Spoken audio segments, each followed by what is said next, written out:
cantique nouveau. Chantez-vous tous, habitants de la terre, chantez à l'Éternel, bénissez son nom, annoncez de jour en jour son salut. Racontez parmi les nations sa gloire, parmi tous les peuples ses merveilles, car l'Éternel est grand et très digne de louange, redoutable parmi tous les dieux. Chantez à l'Éternel un cantique nouveau.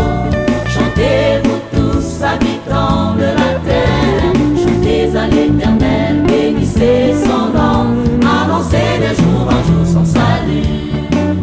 Chantez à l'Éternel un cantique nouveau.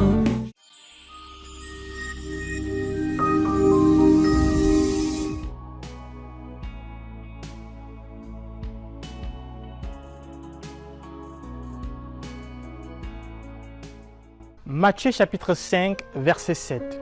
Heureux ceux qui témoignent de la bonté, car Dieu sera bon envers eux.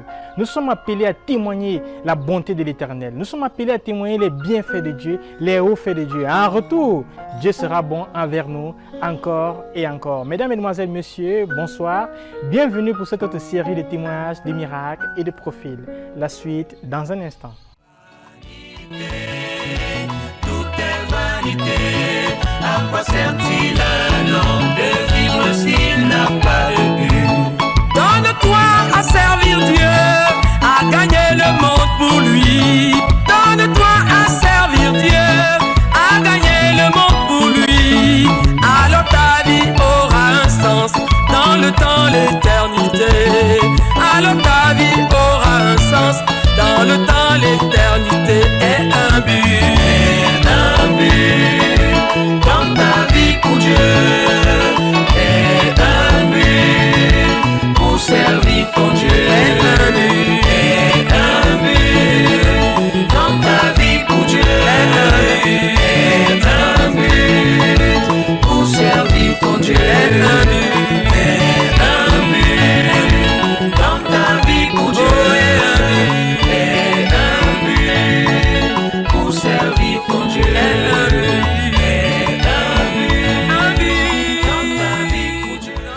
Il s'appelle Calvin Vuncha, il est notre missionnaire international au Canada et il est ministre assistant du Frère Théodore dans les Amériques. Alors nous nous posons la question de savoir comment il a fait pour arriver là-bas, comment il a fait pour décoller l'œuvre au Canada et principalement à Montréal. Écoutons son témoignage. Deux choses sur l'œuvre au Canada. Je crois que la relation que j'avais avec le frère Zach a aidé l'œuvre au Canada.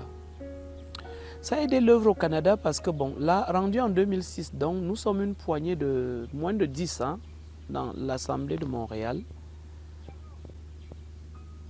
J'ai pris la peine de l'inviter à venir pour une convention nord-américaine qui se tiendrait au Canada et il a décidé d'honorer mon invitation. Il est venu.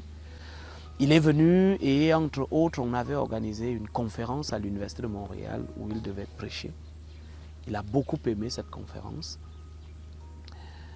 C'était une conférence sur le brisement des influences malsaines, des liens dans la vie d'un croyant. Il a donné cette conférence et je n'imaginais pas que ça allait être le point tournant pour l'avancement de l'Église à Montréal. Parce qu'il a présenté la théorie de comment un homme est influencé par son passé, par sa famille, et par beaucoup de choses qu'il a eu à faire dans sa vie.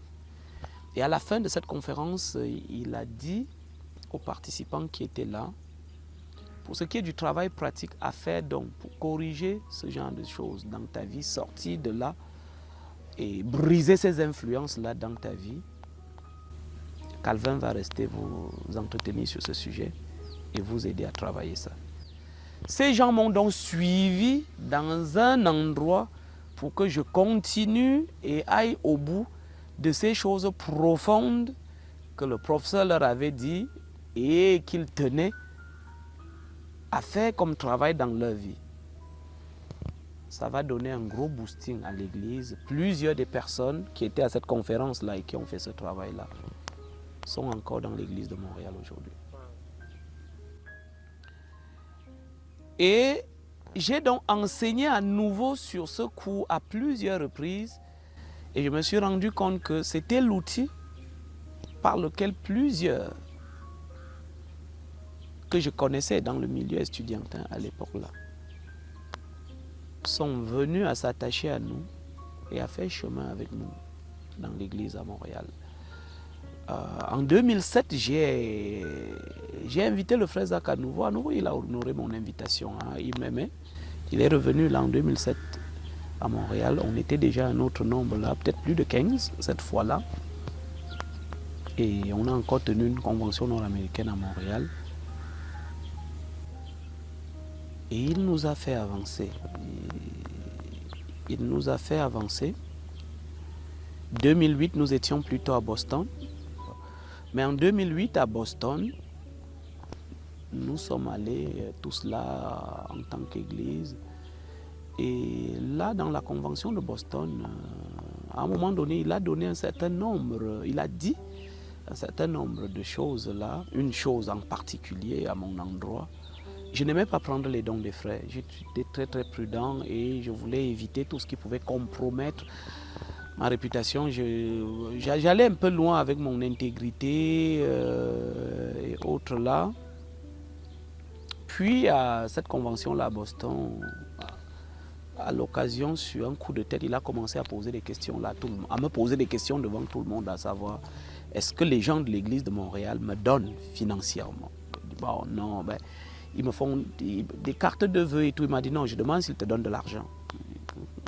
Quand je lui ai dit non, parce qu'en réalité, bon, je n'étais pas très ouvert à ça, il m'a dit que c'est pour ça que l'église ne grandit pas vite. Bon, j'étais très surpris. Alors la sœur Siné était là, d'autres personnes étaient là, ils ont écouté cette affaire-là et à leur retour à Montréal, ils m'ont inondé d'argent et de cadeaux et l'église a commencé à grandir très très vite. Je ne sais pas trop quel était le lien, mais cet homme de Dieu l'a parlé comme ça. Et bon, effectivement, ça a eu l'effet que ça a eu dans l'église. L'église a commencé à aller effectivement vite. Au chapitre des miracles, je vais donc revenir sur le brisement des influences malsaines, le brisement des liens. Quand en 2005, 2006, 2005, donc nous entrons dans ce travail de brisement des liens là avec certaines personnes, parce que je l'invite pour prêcher sur le thème, pour enseigner sur le thème à l'Université de Montréal, parce que j'ai quelques personnes à qui j'ai parlé du thème. J'ai introduit déjà le thème. Quand nous avons travaillé avec certaines personnes, je peux me souvenir d'une certaine dame qui ne dormait pas. Elle souffrait d'insomnie profonde qu'elle tenait, dit-elle, de sa maman. Elle était à Polytechnique, à l'école Polytechnique de Montréal. Nous l'avons conduit à connaître le Seigneur. Elle a donné sa vie au Seigneur. Nous l'avons conduit à faire le travail de séparation avec son passé. Nous l'avons conduit à rompre avec les hommes avec qui elle vivait. Et nous sommes retournés avec elle dans son passé, briser un certain nombre de liens. Elle venait à nos études bibliques et nos réunions de prière qui se tenaient le vendredi. Et elle nous racontait donc comment, quand la journée s'achève, elle est très irritable vers 20h, 21h. Et les gens ne savent pas pourquoi. Elle est très très irritée quand elle est avec les gens vers cette heure-là. En fait, elle expliquait que c'est parce qu'elle sait que bientôt les gens vont s'en aller pour dormir et elle va rester seule et veiller. Et quand bien même vers 3h, 4h du matin, un léger sommeil la prend parce qu'elle prend de gros somnifères pour essayer de dormir. S'il y a des pas de personnes qui passent au corridor, elle les entend et elle ne sait pas ce que c'est que le sommeil, le vrai sommeil. Donc, quand on a fait le travail de séparation avec le péché, la séparation avec toutes sortes de choses avec elle et qu'elle a coopéré et que nous avons prié pour elle.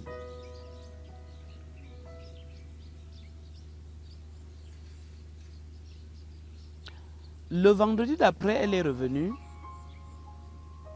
et c'était une personne qui avait une autre inquiétude. Pour nous dire que, bon, voilà, elle a un autre problème là maintenant. On lui a demandé quel est son problème. Elle nous a dit qu'elle a passé la semaine à dormir. Elle a passé la semaine à dormir. Elle n'a pas pu aller à son travail. On était là pendant l'été. Elle n'était pas aux études là, mais elle faisait un certain travail. Toute la semaine, elle n'a pas travaillé. Parce qu'elle se lève, elle dort jusqu'à 10h. Elle se lève, elle part au pot de toilette dans la douche, elle s'assoit à la douche et elle dort. Elle est dans un désordre, elle se demande maintenant ce qui lui est arrivé. Elle est à une autre extrême. Elle a dû appeler son boss au travail pour lui dire qu'elle passe par quelque chose qui ne va pas dans sa vie et qu'elle ne pouvait pas être là.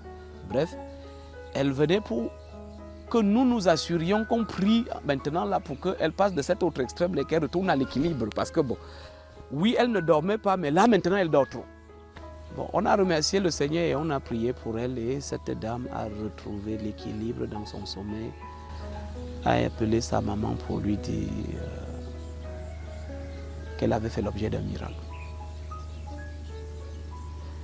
Et plusieurs de ses amis ont cru.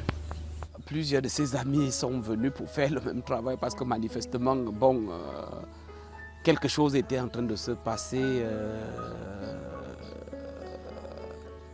Et on nous a amené des personnes comme ça là. Alors donc, dans ce sillage-là, bon, on va commencer à Montréal à affronter des délivrances de personnes qui sont aux prises avec des démons, des personnes. Et le Seigneur nous a donné des délivrances. On a vu des personnes avoir des délivrances. Mais on a vraiment vu la main de Dieu, surtout dans le cadre de ce travail-là, des personnes. Je peux me souvenir d'un autre cas là, d'un jeune monsieur colombien qui était arrivé dans la ville de Montréal. Lui, il était arrivé comme résident permanent. Sa vie n'allait dans aucun sens là. Il était dans toutes sortes de problèmes. Quand on l'a affronté et qu'on l'a conduit au Seigneur et qu'on a fait ce travail avec lui, je me rappelle, je lui ai demandé d'appeler sa maman et causer avec sa maman parce qu'il avait eu beaucoup de problèmes en grandissant avec sa maman qui le rabaissait toujours et il était fâché, il était aigri. Lorsque cet homme a pris la peine de se réconcilier avec sa maman, parler avec sa maman au téléphone et revenir sur les affaires du passé et de la jeunesse avec lui, les jours qui ont suivi, ce monsieur qui avait tourné en rond au Canada pendant longtemps là, il a pu avoir une ouverture professionnelle, lui et sa femme, et leur vie a été tout à fait différente à partir de ce moment-là. Je vais citer un autre cas, peut-être un dernier. J'avais quelqu'un, le docteur Taffen en l'occurrence, qui était marié, et ça faisait plusieurs années. Il n'y avait pas d'enfants dans leur foyer. Et toutes les grossesses sortaient. Plusieurs fausses couches, plusieurs.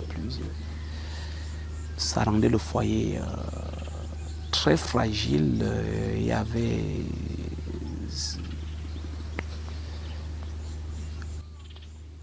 une menace même de cassure qui était là. À la suite d'une de ces séries d'enseignements que j'ai données sur le brisement des influences malsaines dans la vie du croyant, j'ai reçu tous ceux qui étaient participants là, un à un, parce que je le faisais en grand groupe à l'époque. Et quand je l'ai reçu, Dieu a été très très bon. Quand j'ai commencé à causer avec ce monsieur, on est allé et on a touché ce point. On a touché le point, je lui ai demandé, il y a quoi parmi tout ce qu'on a travaillé dans ce cheminement-ci, dans sa vie qui l'ennuie là. Il m'a un peu parlé de ce fait-là que dans son foyer, ça ne va pas et tout. Et l'Esprit m'a mis à cœur de lui demander si jamais il avait promis le mariage à une autre femme avant et n'avait pas tenu sa parole. J'avais frappé là dans le tas. Et il m'a dit oui, mais il m'a expliqué que bon, il avait déjà fait la paix avec la personne. C'est pas comme s'il avait fui, il avait juste dit. Mais je sentais dans mon esprit que c'était quelque chose qu'il fallait fouiller comme il faut. On a fouillé ça pour me rendre compte que oui, il avait dit bye bye à la fille, mais dans quelle manière? Et c'est pourtant une relation dans laquelle il était déjà allé se présenter aux parents. Les parents l'attendaient. Il n'est jamais plus venu. Il a juste dit au revoir à la fille un matin. Il dit que bon, notre affaire s'arrête. Parce qu'il avait trouvé une autre.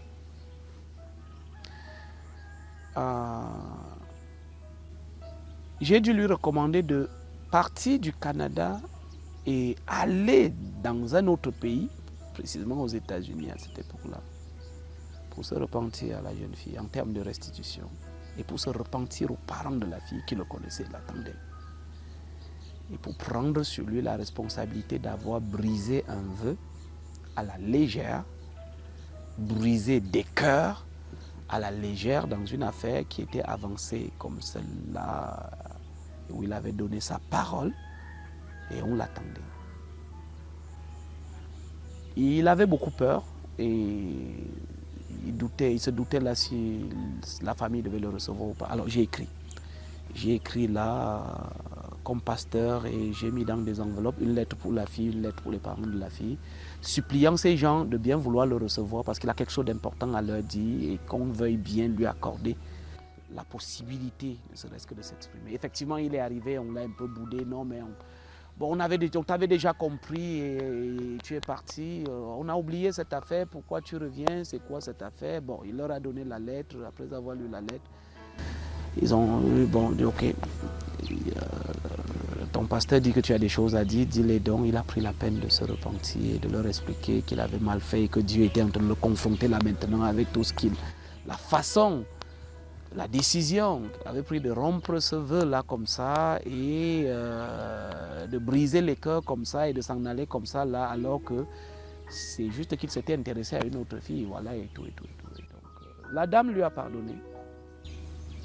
Les parents de la fille ont pris la peine de lui pardonner pour tout cet effort qu'il a fait de partir d'un pays pour un autre pour réparer ça. Il est revenu à Montréal. Nous sommes là en novembre de 2006. C'est l'une des personnes qui était à la conférence avec le prof dont je vous parle là. Nous sommes là en novembre 2006. Je crois que sa femme a conçu un autre bébé en décembre 2006. C'était leur premier bébé qui est resté. Et dans la suite, ils ont plusieurs bébés là. Ils ont l'affaire de fausses couches était terminée. La série et l'historique des fausses couches, c'était la fin.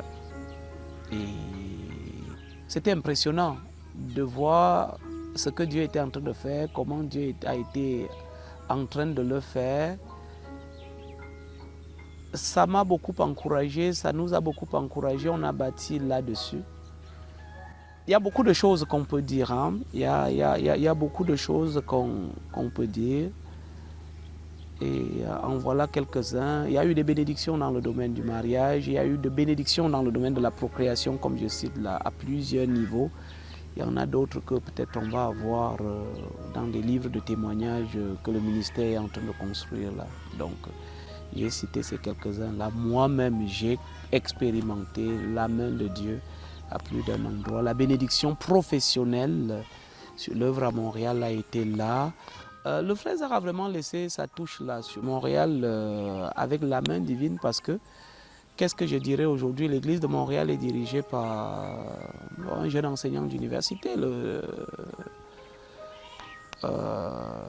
docteur Kéou qui est physicien. Bon, quand on regarde l'église à Montréal aujourd'hui, bon, on a peut-être là plusieurs doctorats, plusieurs ingénieurs. Tu sens la touche intellectuelle, la bénédiction intellectuelle qui suivait cet homme de Dieu là, qui m'a encouragé à aller jusqu'au doctorat là. Ça s'est répandu là. Donc, un peu comme l'église de Yaoundé à l'époque, un peu comme la direction de l'église de Yaoundé à l'époque là, avec tous ces intellectuels là. Nous expérimentons cela à Montréal et dans le Canada là. Donc, même l'œuvre à Ottawa est dirigée par le docteur Soso. Et ainsi de suite, c'est des ingénieurs, c'est des docteurs là, et on a des gens de toutes catégories, mais c'est au moment où le frère Zach est en train de mourir en 2009, nous sommes combien dans l'église à Montréal? On est 50, on est une cinquantaine, parce que notre croissance à Montréal, c'est aller de 2 à 5, à 7, à 10, à 15, à 20, à 30, à 50, on est une cinquantaine à Montréal, on est dans tout le Canada, nous sommes une centaine. Aujourd'hui au Canada, nous parlons d'environ 300 personnes à Montréal, nous parlons d'environ 600 personnes dans le Canada. Même juste à ce micro-échelle-là, à ce petit niveau-là, oui, j'ai de quoi mesurer à un niveau personnel la réussite du frère Zach. Si aujourd'hui dans l'église de Montréal, on peut parler de plusieurs anciens de l'église et d'autres personnes et d'autres églises qui ont commencé à divers coins du Canada, je vous parle là des missionnaires que nous avons envoyés au Mexique en décembre. Je vous parle là du missionnaire national que nous avons envoyé de Port-au-Prince en Haïti au Cap Haïtien. Voilà, on peut regarder la réussite de cet homme-là sur un certain nombre de facettes pour ne pas parler de ce qui se passe à Koumé, qui est devenu une référence mondiale, et Koumé que vous connaissez mieux que moi. Mesdames, Mesdemoiselles, Messieurs, merci d'être parvenus au terme de cette émission. Nous vous donnons rendez-vous la semaine prochaine pour une autre série de témoignages de miracles et témoignages de profil. Bonne soirée.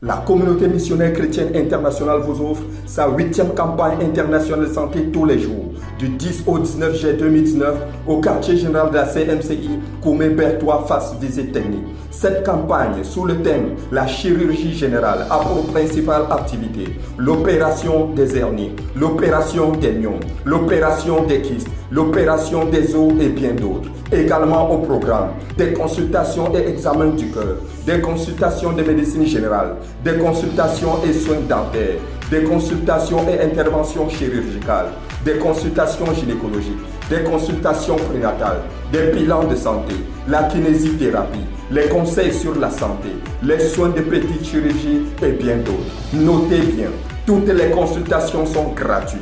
Les examens de laboratoire et les médicaments sont à des prix très accessibles. Contact 679 42 41 30 650 44 14 22. C'est Hope Clinic, votre partenaire avec Dieu pour le bien-être de l'homme.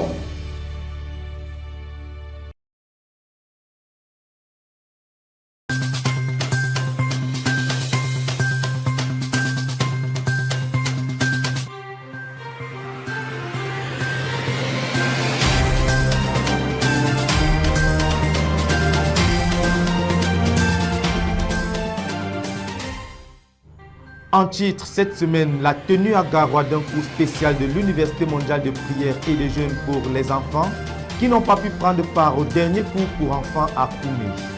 La tenue à Douala du traditionnel culte conjoint marquant la fin de chaque mois dans l'église et la visite et les ministères des frères Jean-François Edogué du Mali et Watchman Jinte de l'Afrique du Sud à la base de la PSU Yaoundé.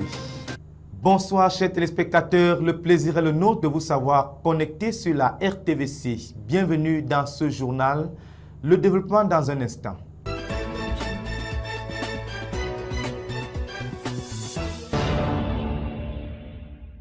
C'est une église qui se bâtit également par les comptes rendus.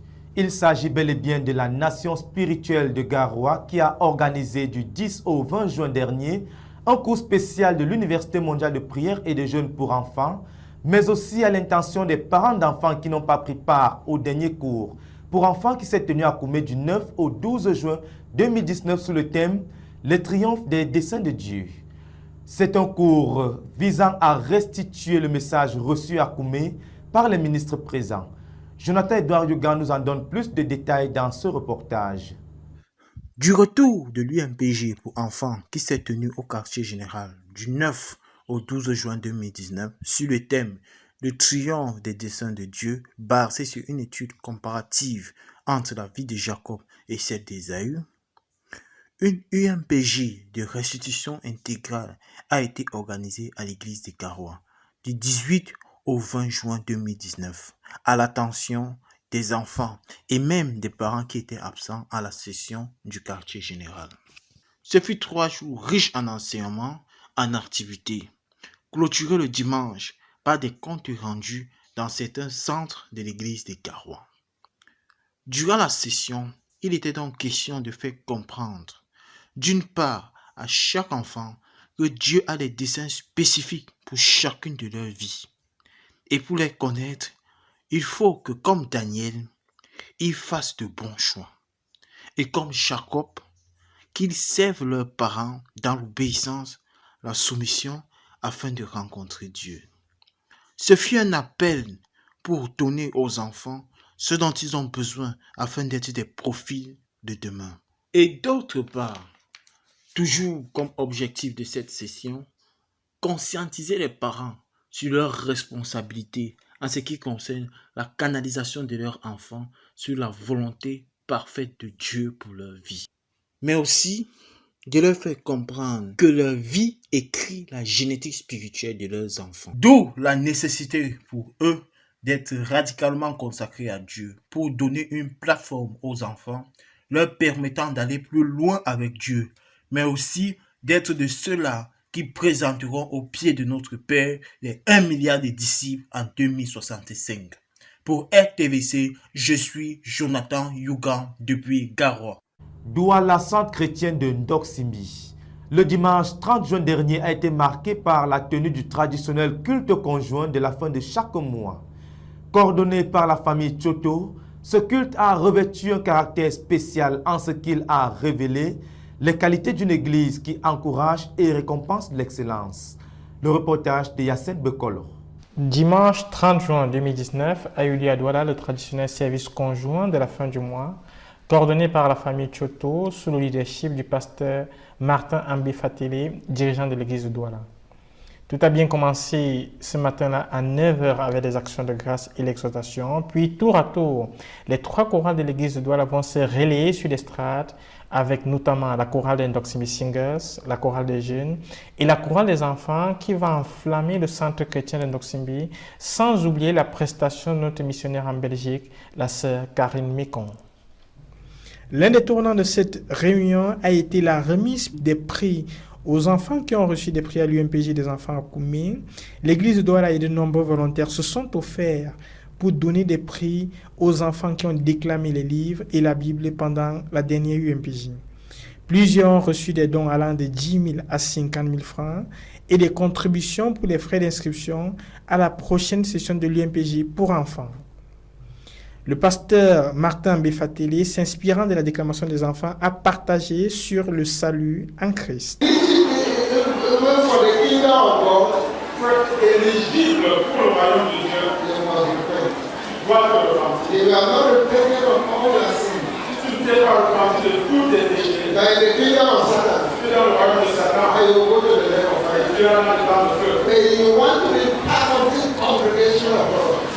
Mais si tu veux garder cette congrégation dans le nom de Dieu, tu veux faire partie du royaume de Dieu, tu dois te détourner de tes péchés maintenant et recevoir Jésus.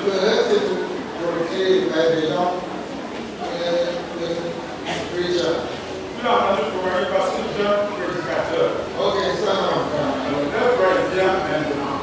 C'est dans cette atmosphère festive que le service conjoint s'est achevé, bénissant et célébrant le Seigneur pour ses nombreux bienfaits au milieu de ses enfants.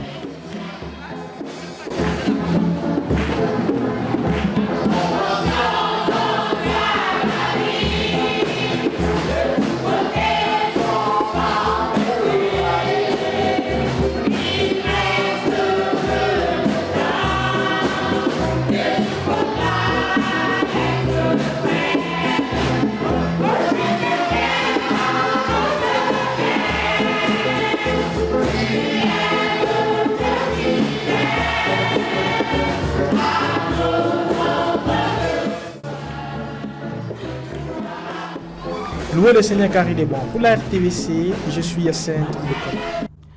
La PSU Yaoundé a été honorée par la visite le dimanche 30 juin dernier des frères Jean-François Edogué et Washman Dinte, respectivement missionnaires internationaux au Mali et en Afrique du Sud.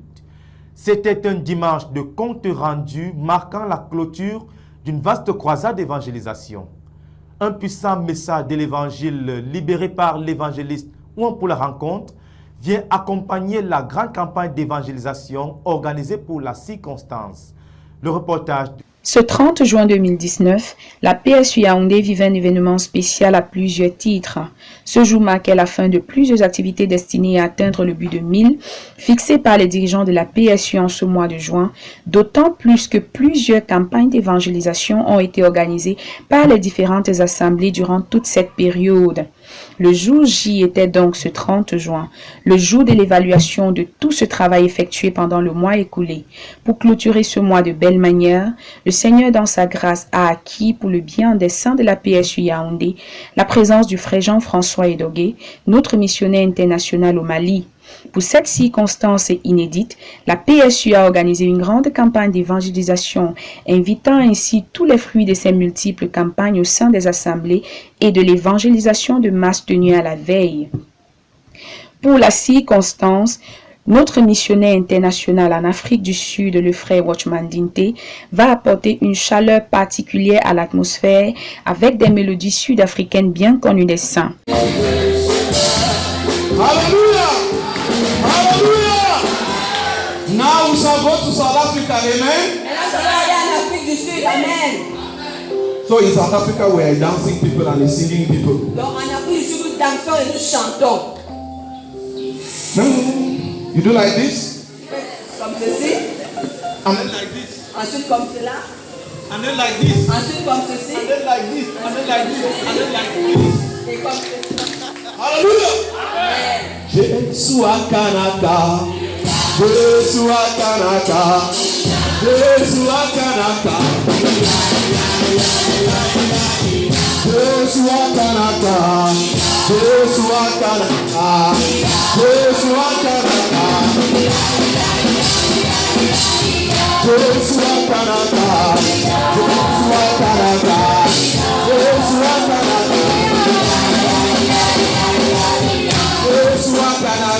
La joie pouvait se lire sur les visages de toute l'assistance, la joie d'appartenir au Seigneur et à notre ministère. Ces moments d'exaltation et de réjouissance ont conduit plusieurs à magnifier le Seigneur pour sa bonté dans leur vie et à lui rendre grâce pour de multiples choses accomplies. Notre Dieu est merveilleux.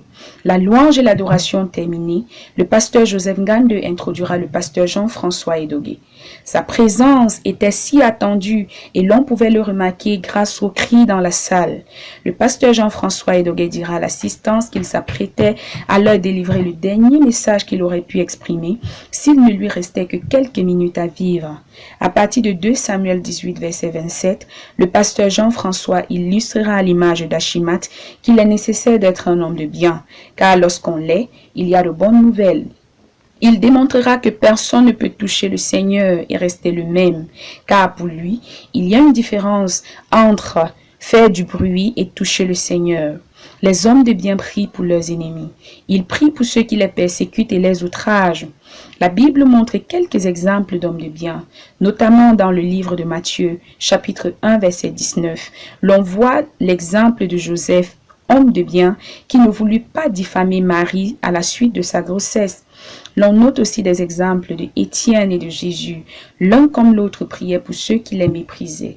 Le premier lors de sa lapidation et le second lors de sa crucifixion. Pour le pasteur Jean-François, c'est dans la douleur que l'on voit ce qui est à l'intérieur d'un homme. L'orateur exhortera l'assistance à être des hommes de bien, car pour entrer au ciel, pour la croissance à l'exemple de Job, il faut être un homme de bien. C'est uniquement lorsque Job pria pour ses amis qu'il avait outragés que le Seigneur l'a béni et lui a rendu le double de ses richesses. Job 42, verset 10. À moins de ressembler à Jésus, d'aborer ce caractère, il est impossible d'entrer au ciel. Si tu te réjouis des malheurs de tes ennemis, tu n'es pas un homme de bien et ta place n'est pas avec le Père.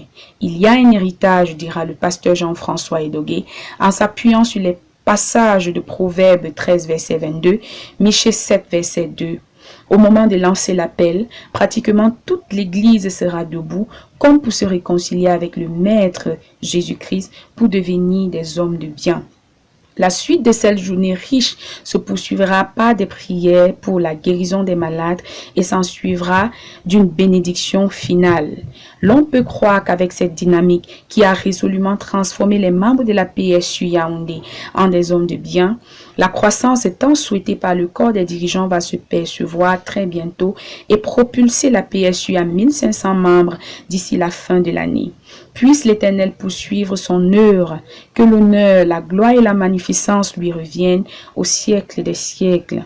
Pour la RTVC, je suis Carole Kougan. La Convention mondiale arrive, de tous côtés nous sommes encouragés et les commissions se préparent. Du côté de la commission de restauration, une importante rencontre a été organisée à Koumé du 28 au 30 juin dernier. Rencontre à laquelle ont pris part environ 20 participants venus de 7 provinces spirituelles de la nation et du Gabon, sous la direction de la sœur Miranda Lifanda. Jacques Coetier a suivi de près cette rencontre et nous donne plus de détails dans ce reportage. Dans le cadre de la tenue et du succès de la 3e Convention mondiale de la communauté missionnaire chrétienne internationale, la Commission de la Restauration a tenu une retraite de travail du 28 au 30 juin 2019 à la base à Koumé. Dirigée par la sœur Miranda, elle a réuni 20 participants venant de 7 provinces spirituelles de la nation et du Gabon. La rencontre a permis de produire un catalogue des différents menus nécessaires pour l'événement, à savoir le petit déjeuner, les entrées, les plats chauds et les accompagnements. Elle a également pour but de ressortir un budget estimatif du matériel de cuisine, l'assignation des tâches spécifiques en fonction des différentes compétences disponibles et enfin d'examiner la question du recrutement et de la formation de ceux qui serviront dans le cadre de la cuisine. Durant ces 3 jours, la dirigeante de la commission a conduit l'équipe à prier pour le Frère Théodore, pour la commission de la restauration, les autres commissions pour la convention, les fonds et pour tout notre ministère. Je m'appelle Boyo Laurent, je reviens du Gabon. En effet, je fais dans la cuisine depuis pratiquement 20 ans. Et dans la cuisine, je me suis spécialisé dans le chaud et dans les froids, c'est-à-dire les hors d'œuvre. Et mon expérience professionnelle m'a amené à travailler dans plusieurs hôtels de la place à Libreville. Lors d'une nuit de prière de masse, j'avais prié en demandant au Seigneur de m'accorder sa faveur afin que je sois un cuisinier particulier pour le ministère, mis à part pour le ministère, la CMCI. Et voilà que plusieurs années après cela, comme vous voyez, je me retrouve à Koumé pour une séance de travail qui va consister à faire manger des éminentes personnalités qui viendront de par le monde pour la Convention mondiale. Bien passé, parce que quand le Seigneur est là, tout va bien. Nous sommes là pour la commission de restauration de la Convention. Et comme tu as pu le constater, nous avons été très étoffés cette fois. Nous avons été plus nombreux et le Seigneur a été au milieu de nous. Il nous a fait avancer dans nos travaux et tout s'est merveilleusement bien passé. Nous savons que nous allons réussir. Amen. Pour la RTVC, Jacques Coetier. Chers téléspectateurs, nous sommes parvenus au terme de cette présentation. Mais avant de refermer ce journal, rappelons une fois de plus les titres. En titre, cette semaine, la tenue à Garoua d'un cours spécial de l'Université mondiale de prière et de jeûne pour les enfants qui n'ont pas pu prendre part au dernier cours pour enfants à Koumé. La tenue à Douala du traditionnel culte conjoint marquant la fin de chaque mois dans l'église et la visite et les ministères des frères Jean-François Edogué du Mali et Watchman Jinte de l'Afrique du Sud à la base de la PSU Yaoundé. Nous sommes donc parvenus au terme de ce journal. Merci pour votre attention, chers téléspectateurs. Rendez-vous la semaine prochaine et que Dieu vous bénisse.